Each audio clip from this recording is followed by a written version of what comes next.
Hi, welcome to a quick guide for map building with Dungeon Full Dive. I'm Mattis from TXK Games, and this is how I use Dungeon Full Dive's map creation tools to create immersive experiences for my own D&D campaigns. Let's get into it. My goal with this map is to create an area for an old ruin the players get to explore, and a goblin ambush to go with it. To get started, let's get into my maps here and create a map. Give it a name, and now we have a few templates here to choose from. I'm going to be starting with a flat grass plain, but you could also take any other existing map and use that as a starting point.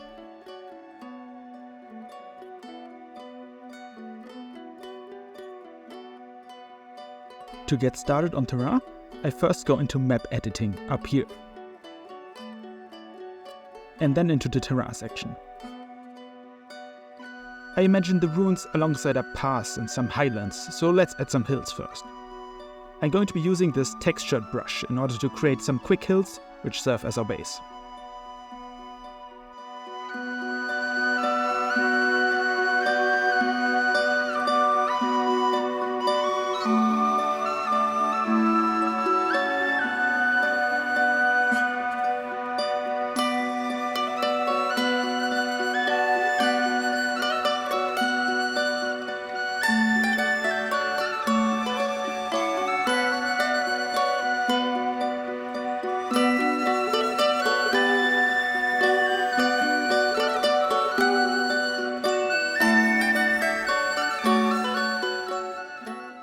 I'll use this smooth round brush in conjunction with the smooth terrain option to smooth out my hills a bit. This should create a nicer look.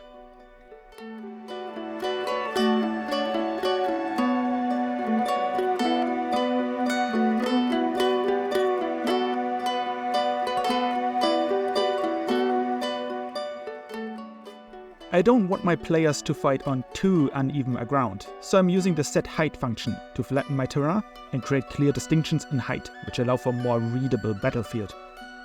I'll also make sure all my pathways are even enough to allow for smooth traversal. As a general rule of thumb, it's always good to have some flat elements in your maps. It makes building much easier later on.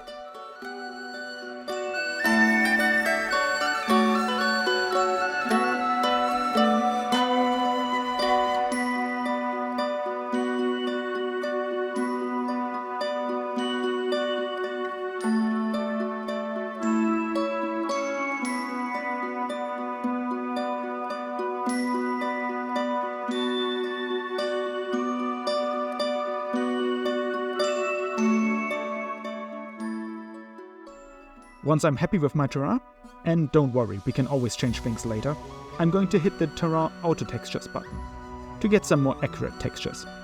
That's better.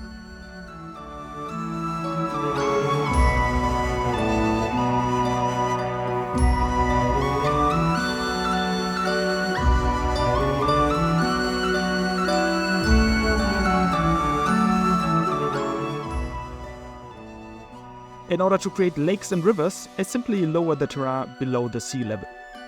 That should provide some scenery to make the trek worth it.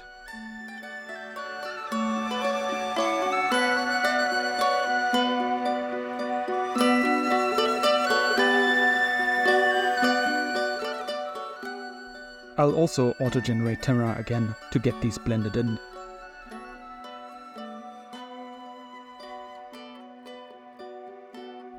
Now, with all the textures in place, I'm going to custom paint some roads and finer detail where I deem it necessary.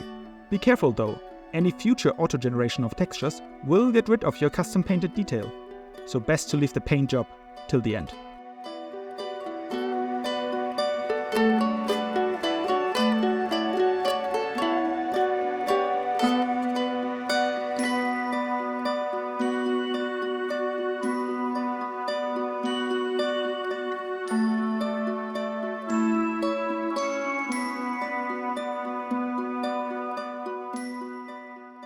Now that we have an environment, let's fill it with things to give it life. I'm selecting objects in my asset browser and can click to place them.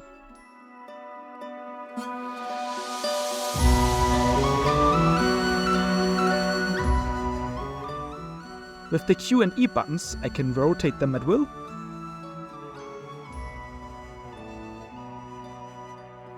and even force them upright by pressing Shift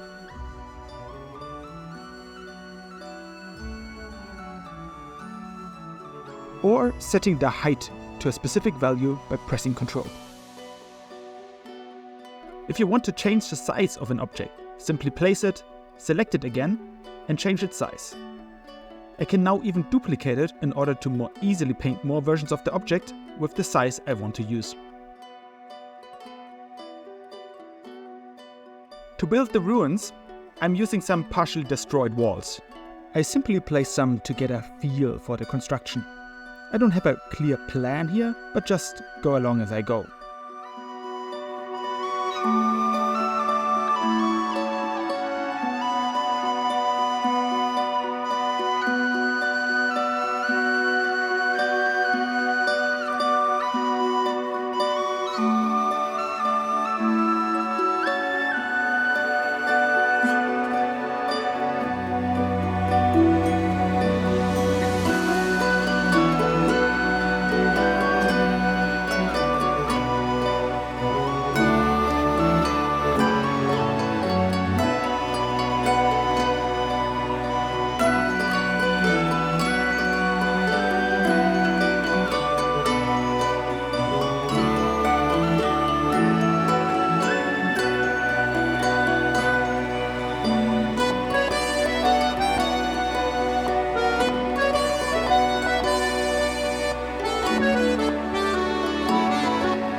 This is already coming along nicely. I'm already thinking about where the players likely come from and how combat in this area could work. So I make sure to create plenty of opportunities for the players or enemies to get advantages. Some cover here, some elevated pieces they might get to there, and last but not least, for the ruin, I'm adding some treasure for the players to find.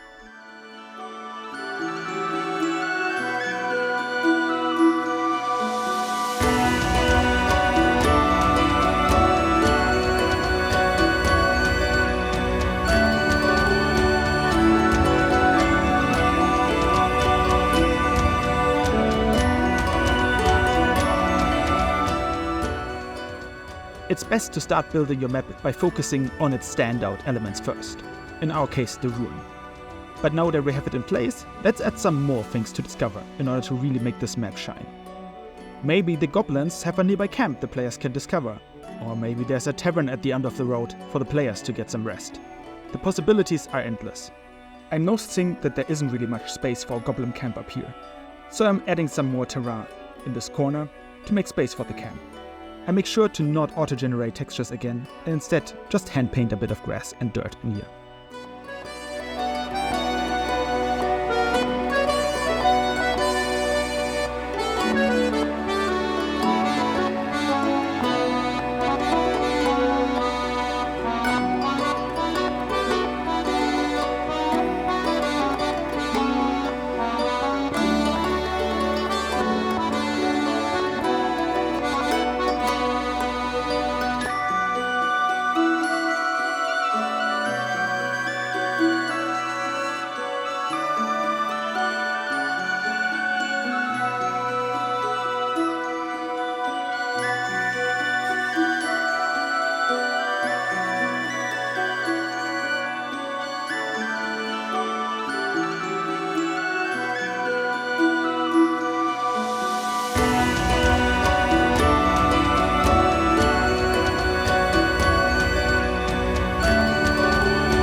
might notice that even with all those things, our map is still looking a bit empty. Trees and bushes will help populate the area and really make it feel alive.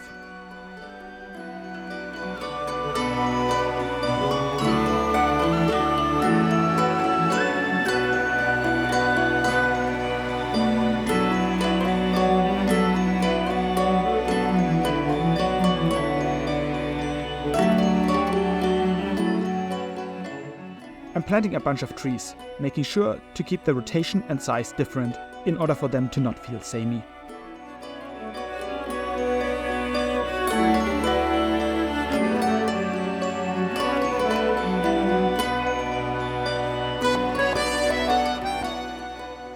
I'm also using different rocks to mold pathways and create some nice detail.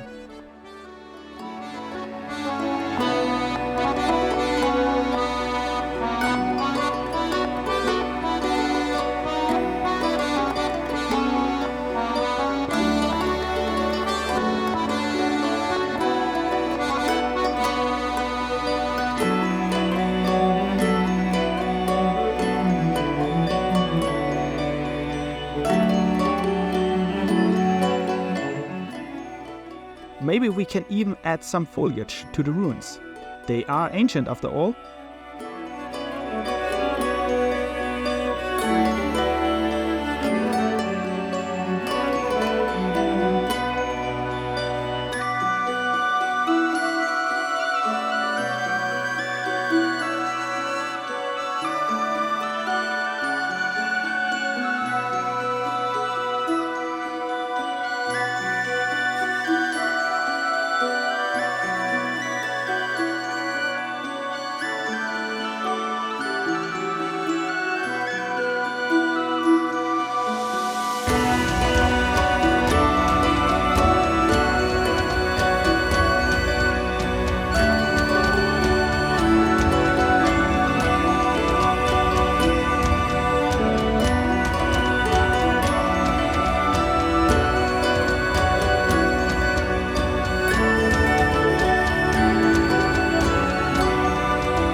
As a last step, I'm going to scatter some grass patches and flowers, just for that extra level of detail.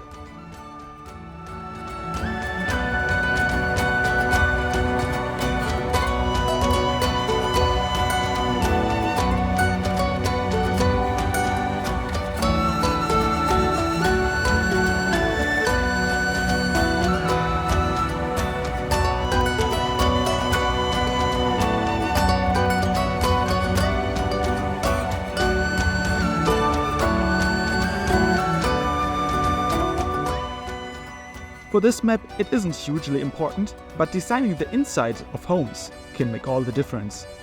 In order to really fine-tune the interior, you can disable the roof of houses or even the upper floors in order to effortlessly fill them with stuff.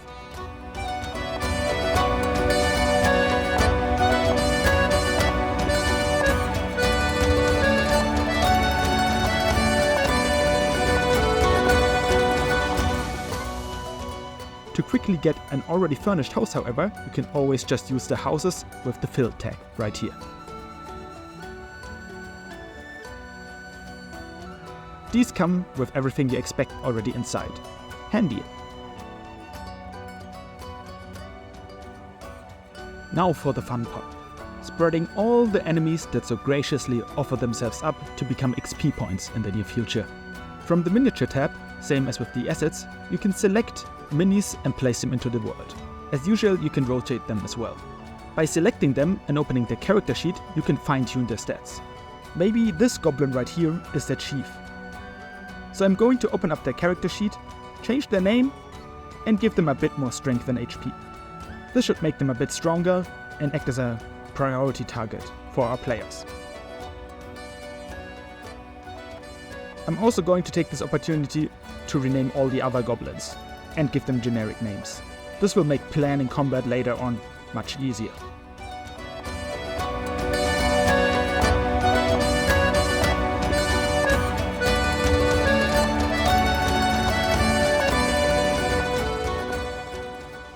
By placing the standard you can find under the Tools category, you can determine where the players will be spawned on the map.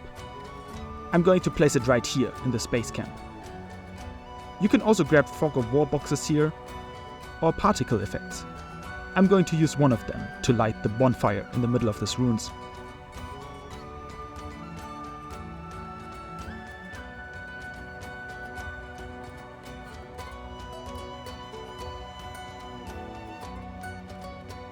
As a last change, I'm going to change the time of day to a more gloomy and moody setting with lots of fog.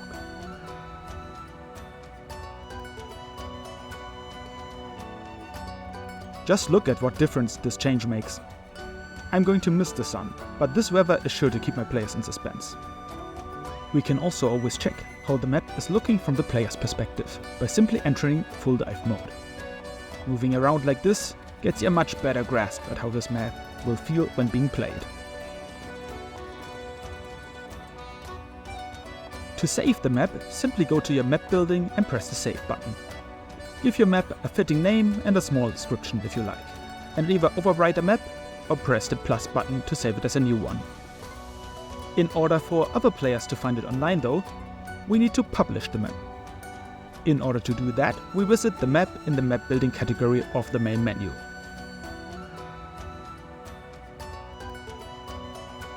In here, we simply select our map and press the publish button.